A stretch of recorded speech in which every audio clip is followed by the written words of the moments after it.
With GPT Image 2, you can create a full storyboard grid.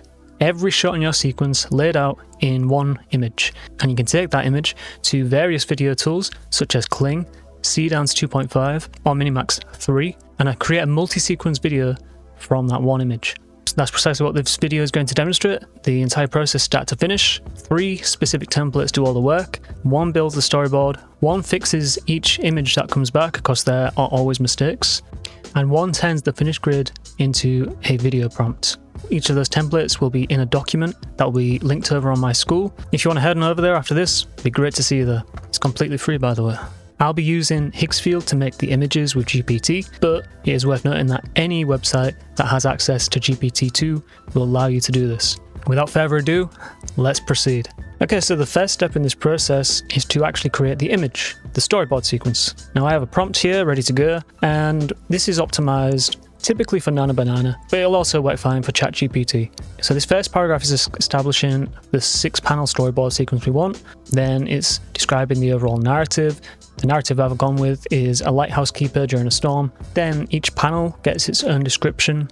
So we've described exactly what we want to see in each panel of the storyboard. This is some information on the kind of lighting we want to see, the weather conditions, and some description of what we want to see in terms of the cinematic sort of aesthetic. And this part of the prompt is just clarifying that we want consistency across each part of the grid, that we want to see, you know, this is actually a coherent location, the same place, same character, whatnot. And finally, we've just got this style closer. This goes on pretty much every image prompt that I do. As you can see, it just establishes cinematic photorealism, shot on 35mm film. This part at the end is important as well. Images stacked together with no grid lines and no borders. And no text at the end as well, because some of these models have a tendency to want to throw text on everything unless you state otherwise. And I do actually have 2 different versions of the same prompt below. I'm going to explain why I'm doing this a little later on, but for now, I'm just going to copy these across into GPT and we're going to hit go. As I said, I'm using it on Higgsfield here. Now, generally, I would advise for this that you should create the image in 4K. Doesn't matter as much for what we're going to actually do in this particular video, so you could use 2K or 1K, but if you have the option, I would generally, for this specific technique, use 4K. So we're just going to paste that prompt across. I'm just going to set this to GPT Image 2.0. There we go. And as far as the image creation part of the process goes, that is it. And this here is what you end up with. So this is a storyboard with 6 frames. As you can see, we've got these square images here, and each one is a shot for our sequence. Now, shot 1 and 6 are identical, and we might want to fix that. As I said at the beginning, you do get mistakes, but other than that, this is looking pretty good. So we're going to fix this now, and this is stage 2. So we're going to do a spot edit prompt. I'm going to take this over to Claude so it can write it actually. So I've just said to Claude, this is the result, and frame 6 is identical to frame 1. We want to edit that as specified. Maybe we can do an alternative angle, perhaps closer up, and keep the other frames intact. Be very clear about which frame needs editing. This is what Claude has given us, and this should be enough context for GPT to just edit that one frame. So what I'm going to do is I'm going to drag this in as a reference here on Higgsfield, and then paste that prompt across and hit generate. And yes, this is looking better now. Frame 6 is looking different to shot 1. So we've got a full sequence now. Time to move on to the next stage, which is bringing this to life as a video. So for this next stage, we're going to head on over to Leonardo. So I'm using Seedance 2.5. We're going to set this clip length to 15 seconds. I'm going to go full HD, or actually standard HD. And then I've got my animation prompts ready. I've got 2 actually. What we need to do is we need to add our storyboard as a reference first. And once we've done that, we can copy our prompts across. So this prompt, as you can see, is quite long. And after I start generating, we'll just talk about it. So this one, as you can see, we've said use the supplied image as a 6-panel storyboard. And then we've said, you know, read it in order and generate a 15-second sequence that moves for all 6 panels in order. And with a hard cut at every beat boundary.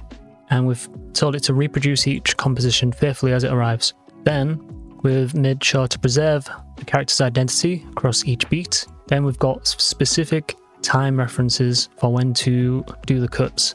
So we should see 6 cuts throughout the entire sequence. Got some more consistency lock-in here.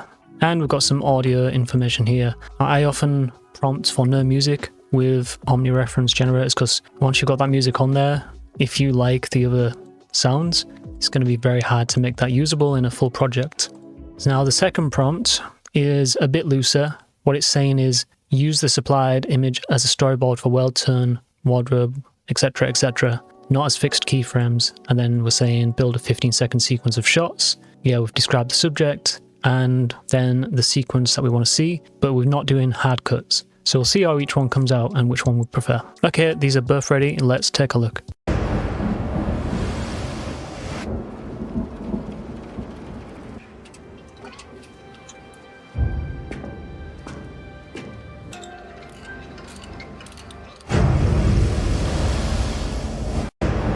Okay, that was the first one. Do notice that there is some music on this clip and we asked for no music. But other than that, that looks pretty good.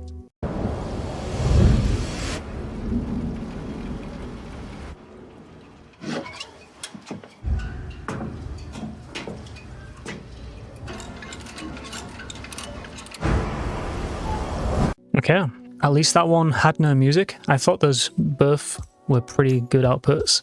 Very similar, I would say, in quality, actually. Let me know which version you preferred. I thought they were both good. One thing I would say is 6 shots over the course of 15 seconds is quite fast-paced. I don't think you need to do that many shots.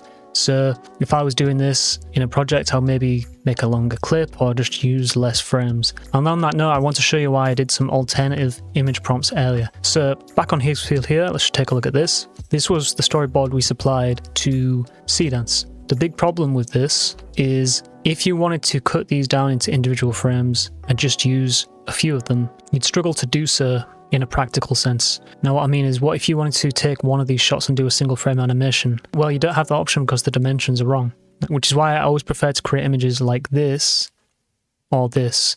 Now these dimensions here allow for you to cut these down into individual frames that are the correct dimensions that you could do single frame animations of these images. Or you could even say, rather than supply Seedance a storyboard, you could clip this and say you could take the first 3 frames here and supply them individually as reference material and then do the prompts the same way. Just having the option of saying, right, I just want to do this 1 frame here, that is very useful. I have done a video on this technique, this grid prompting technique before. So with all that said, hope you enjoyed this one, hope you found it useful. If you did, please give it a like and a comment, and remember to subscribe, and go and join me on Skool. All these prompts and the templates will be there, and I'll see you in the next one. Cheers.